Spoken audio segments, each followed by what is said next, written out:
what have I done to deserve this?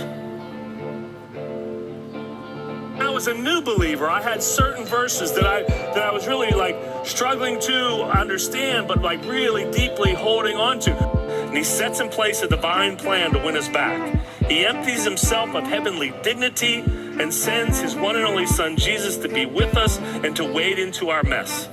Jesus inhales death through a brutal crucifixion, rises on the third day, and he invites all of humanity in a deep and intimate friendship relationship with him. For those that choose this gift of our friendship relationship with God is restored forever. Now each of us has the opportunity to live with him every day here on earth and in eternity forever. So which story do you maybe relate most to when troubles roll into your life? What have I done to deserve this? Why did God put this on me? We say things like we question whether God is good and can be trusted. So the first story, it sets us up to see ourselves as in God's eyes as failures. It's just sinful and a mess. And that maybe somehow God will begrudgingly, throw me a lifeline. But the second story, it shows us that God delights in us. And he pursued us out of love.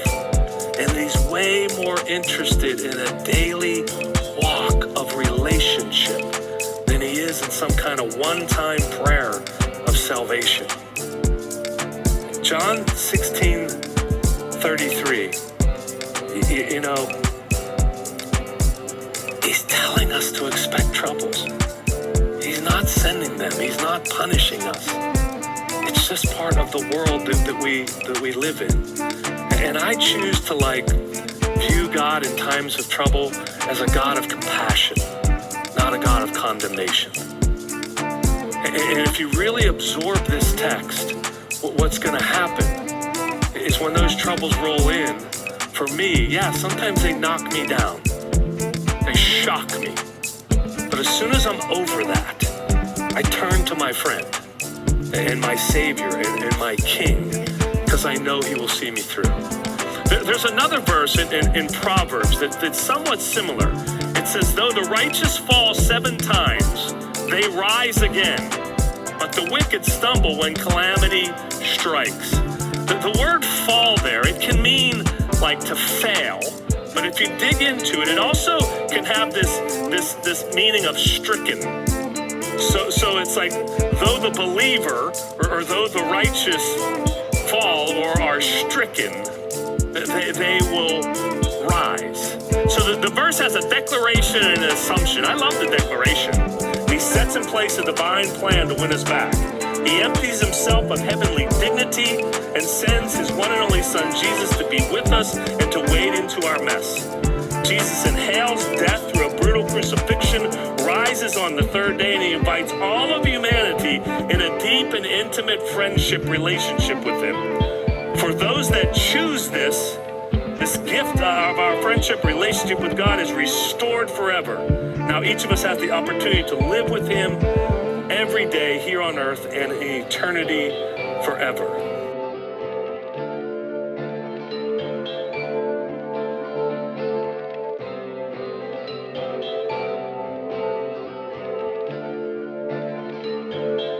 The devil's not going to sleep. Why should we stop? It doesn't make any sense. If we have the answer, we should tell it.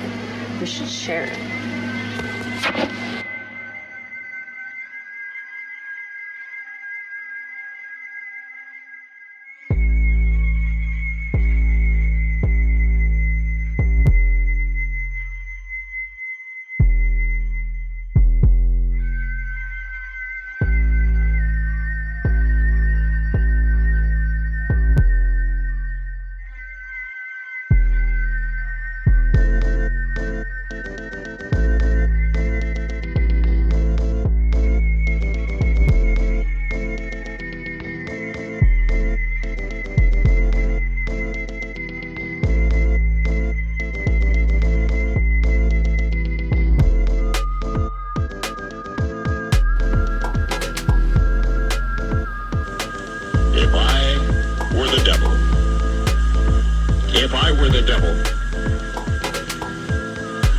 If I were the prince of darkness, I'd want to engulf the whole world in darkness. And I'd have a third of its real estate and 4/5 of its population, but I wouldn't be happy until I have seized the ripest apple on the tree. Thee. So I'd set about, however necessary, to take over the United States. I'd subvert the churches first. I'd begin with a campaign of whispers. With the wisdom of the serpent, I would whisper to you as I whispered to Eve. Do as you please. To the young, I would whisper that the Bible is a myth. I would convince them that man created God instead of the other way around. I would confide that what's bad is good, what's good is square. And the old I would teach to pray after me, Our Father, which art in Washington. And then I'd get organized. I'd educate authors in how to make lurid literature exciting so that anything else would appear dull and uninteresting. I'd threaten TV with dirtier movies and vice versa. I'd peddle narcotics to whom I could. I'd sell alcohol to ladies and gentlemen of distinction. I'd tranquilize the rest with pills. If I were the devil, I'd soon have families at war with themselves, churches at war with themselves, and nations at war with themselves, until each in its turn was consumed. And with promises of higher ratings, I'd have mesmerizing media fanning the flames. If I were the devil, I would encourage schools to refine young intellects, but neglect to discipline emotions. Just let those run wild. Until before you knew it, you'd have to have drug-sniffing dogs and metal detectors at every schoolhouse door. Within a decade, I'd have prisons overflowing. I'd have judges promoting pornography. Soon I could evict God from the courthouse, then from the schoolhouse, and then from the houses of Congress. And in his own churches, I would substitute psychology for religion and deify science. I would lure priests and pastors into misusing boys and girls and church money. If I were the devil, I'd make the symbol of Easter an egg and the symbol of Christmas a bottle. If I were the devil, I'd take from those who have and give to those who want it until I had killed the incentive of the ambitious. What'll you bet? I could get whole states to promote gambling as the way to get rich. I would caution against extremes in hard work, in patriotism, in moral conduct. I would convince the young that marriage is old-fashioned, that swinging is more fun, that what you see on TV is the way to be. And thus I could undress you in public, and I could lure you into bed with diseases for which there is no cure. In other words, if I were the devil, I'd just keep right on doing what he's doing.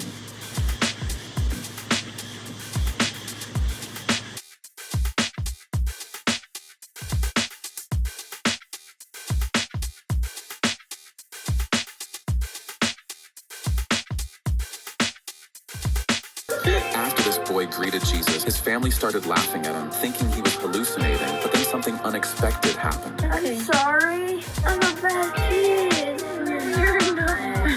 I caused trouble. Hi, Jesus. You're so beautiful. Jesus, when you coming back? We need you. I need you. I miss you. Dad, you're so pretty. Hi, Dad. Do you see me skateboarding? Oh my God. Give me hugs, Dad. I miss you, Dad. I love you, Jesus. I love you, God. You should see my mom. She's so pretty. She works so hard to provide for us, and I love her so much. I want to be better for her. My name is Nate. I died last week, and a lot of people have asked me what I saw. And I want to tell you, I want to share it with you. When I died, I was transferred instantly to this room, this white room. And I stood up, and then this angel starts walking towards me. So instantly this book appears in front of him, and he starts listing every single thing I've done in my life. Things I said, things I've done. And then the angel says, you hypocrite. You've used his name in vain. You've broken every single commandment. Then out of nowhere, God appears, and You can't see his face. He's so radiant, but he was like sitting down. And all this stuff was flashing before me, and God and the angel were looking at it. And I knew I was in deep trouble because God was calling me a hypocrite.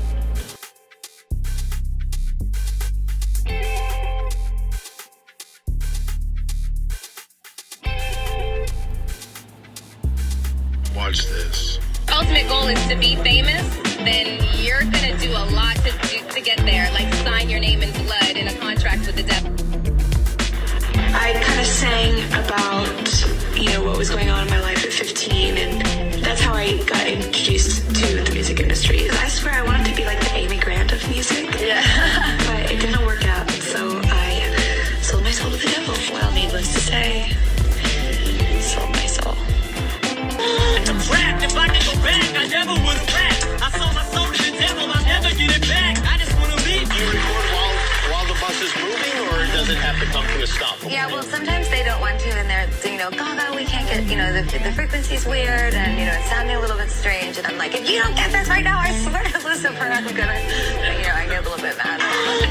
If I could go back, I never would have rapped. I sold my soul to the devil, I'll never get it back. I just want to leave. Do you record while the bus is moving, or does it have to come to a stop? Yeah, well, sometimes they don't want to, and they're, Gaga, we can't get, the frequency's weird, and, it's sounding a little bit strange, and I'm like, if you don't get this right now, I swear to Lucifer,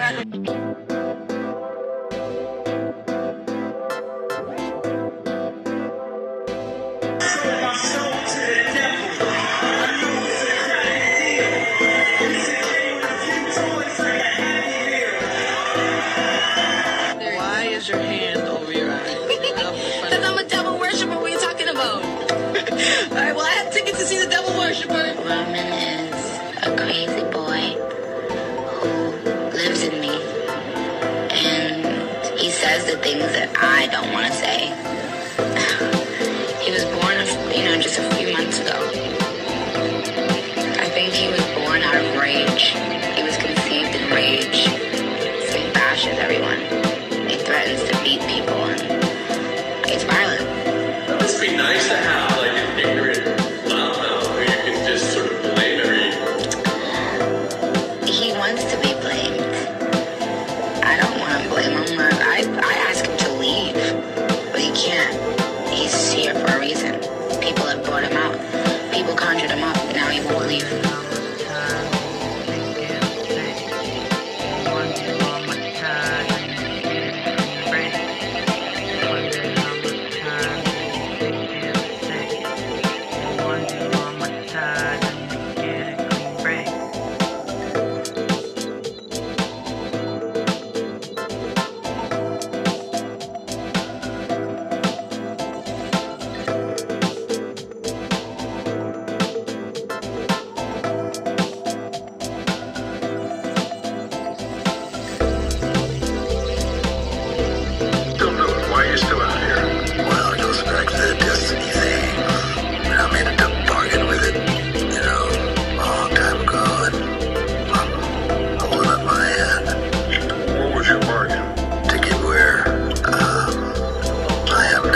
My name is Brittany.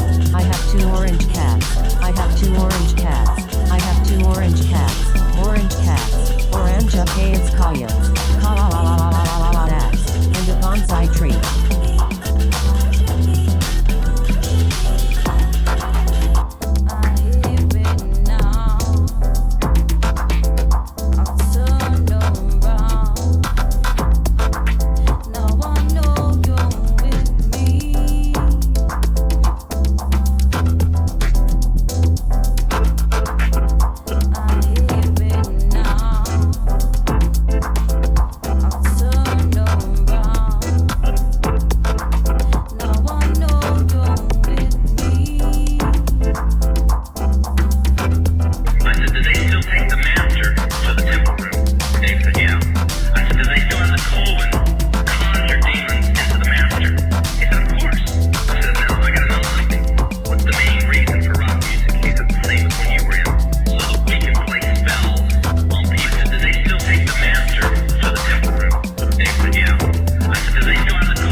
When you heard about John's wife being killed, I mean, what was your reaction? I mean, you thought you heard about what, through a friend or in a bulletin or either something? a friend or a bulletin. I called the family. I called maybe some of his friends that I knew, and I mean, obviously it's shocking if I heard it at work, which I may have. I faintly remember a bulletin going around. Either that or somebody called me. I also don't remember. Right. It was like it was. I don't know how to describe it. I mean, would you say there wasn't a lot of drama in this relationship? Oh no, I don't think there was drama. Yeah, I mean. That's why I'm asking, as far as what the friends are saying in regards to this, the problems that they're saying you were having with Sherry. I mean, it seems like the relationship is just going on an even plane. That's just that I don't have the recollection of that at all. No. And because from what you're telling me is when you guys met at the hospital, you guys talked, but it wasn't, what you recall, confrontational from either side? No, I mean, I'm trying to, turn my memory back, and I'm trying. I can't even picture the conversation. I mean, I can't even picture the conversation. Let me ask you, at the hospital, it never got to a point where people were going, hey, everybody go to your own corner type of thing? I don't think so. Nothing like that? I don't think so. I mean, I really don't. I mean, if you say people said that, that's not ringing a bell to me at all. I mean, it's not. I mean, that's not ringing a bell. Was there ever a time when you and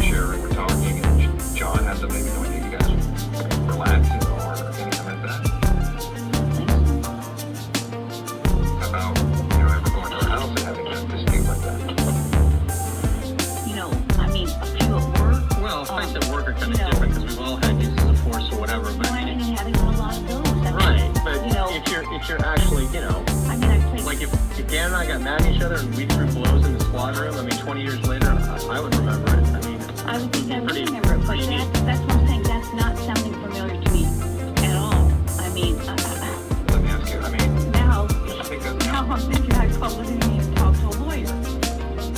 I mean, I know how this stuff works. Okay, don't get me wrong. You're right. I have been doing this a long time, and I wish I had been recording this because now it sounds like there's you're selling these people say I'm fighting with her, and now it sounds like you're trying to I've been doing this a long time. Okay, and now it almost sounds like you're trying to pin something on me. Now I got that sense. what he gets to on these cases, and you know it as well as I do, our job is to identify and eliminate. I can't believe it. So if we ask at some point, use a DNA sample, if you will swab, so we can identify or eliminate you, would you be willing to do that? Because I know this. That's what we're at. I mean, because right now, from looking at the evidence, it's possible we may have some DNA in the location. That's great.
We have before us the opportunity to forge for ourselves and for future generations a new world order, a world where the rule of law, not the law of the jungle, governs the conduct of nations.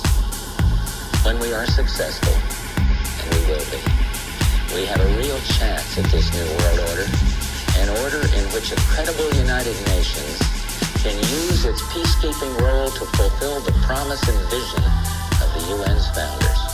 There's a need for a new world order, but it has different characteristics in different parts of the world.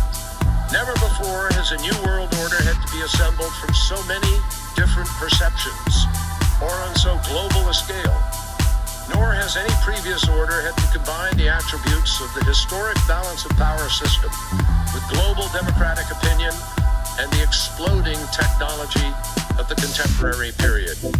After 1989, President Bush kept saying, and it was a phrase that I often use myself, that we needed a new world order. I think its task will be to develop an overall strategy for America in this period when really a new world order can be created. It's a great opportunity and it's a crisis. What is at stake is more than one small country.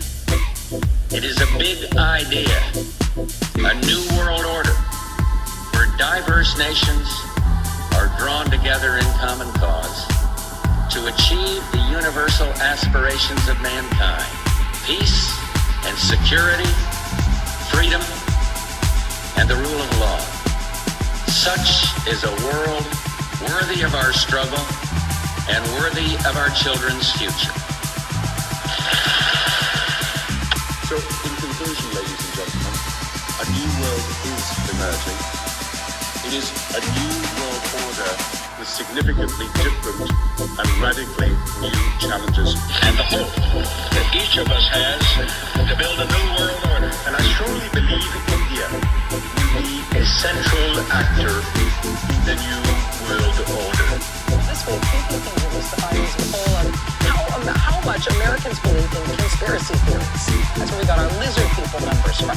We also learned that the percentage of Americans who believe that a secret power elite with a globalist agenda is conspiring to eventually rule the world through an authoritarian world government or new world order, that percentage is 28%.